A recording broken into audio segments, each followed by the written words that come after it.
Welcome back to our channel Bezwadian cooking corner. Hi అండి, నేను మీ సునీత. అందరు ఎలా ఉన్నారు? బాగున్నారా?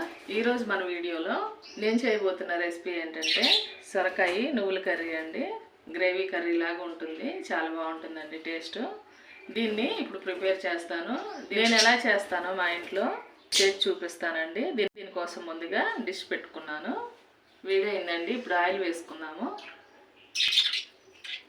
ఆయిల్ ఎక్కువ పట్టదండి, వేడైందండి. ఇప్పుడు తాలింపు దినుసులు వేసుకుందాము. ఒక స్పూను మినపప్పు వేసుకుందాము, ఒక స్పూన్ ఆవాలండి, ఒక హాఫ్ స్పూను జీలకర్ర. కొంచెం ఫ్రై అయిన తర్వాత ఒక ఆనియన్ సన్నగా కట్ చేసుకున్నానండి, వేసేసుకుందాము. 4 పచ్చిమిర్చి కూడా ముక్కలు కట్ చేసి పెట్టుకున్నాను, వీటిని కూడా వేసేసుకుందాం. కొంచెం కరివేపాకు వేసుకున్నాము. మరి ఎర్రగా ఫ్రై అవ్వాల్సిన అవసరం లేదండి, లైట్గా ఫ్రై అయితే సరిపోతుంది.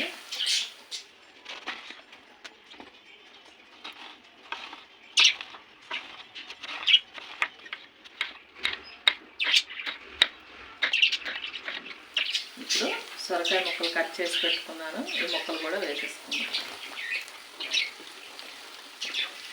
ఒకసారి కలిపేసుకొని మూత పెట్టేసుకున్నాను.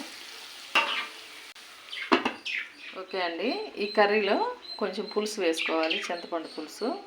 కొద్దిగా చింతపండుని ఇలా నానబెట్టుకుని ఉంచుకోవాలి. ముందు 2 స్పూన్లు నువ్వులు తీసుకున్నానండి, వేయించి పెట్టుకున్న నువ్వులు అనమాట. ఈ నువ్వుల పొడి వేసుకోవటం వల్ల కర్రీ చాలా బాగుంటుంది. ఈ నువ్వుల్ని వేయించి పెట్టుకున్నాను. ఇప్పుడు మిక్సీ పట్టుకుందాము. ఒకసారి చూద్దామండి. కొంచెం పసుపు వేసుకుందాము, ఒక హాఫ్ స్పూను. సొరకాయ ఉడకటానికి కొంచెం టైం పట్టిద్దండి, సిమ్లో పెట్టుకొని నిదానంగా ఉడికించుకోవాలి. ముక్క మెత్తబడేంత వరకు ఉడికించుకోవాలి. అల్లం వెల్లుల్లి పేస్ట్ వేసుకుందాము, ఒక స్పూను.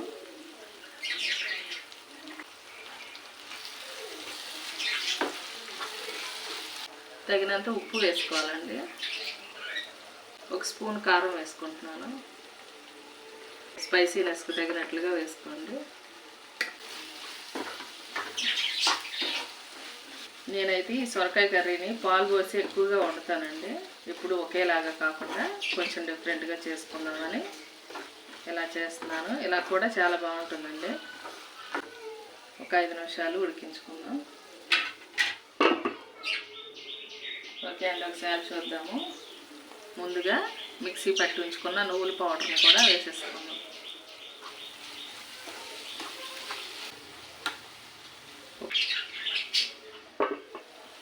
చింతపండు పులుసు పోసుకుందామండి.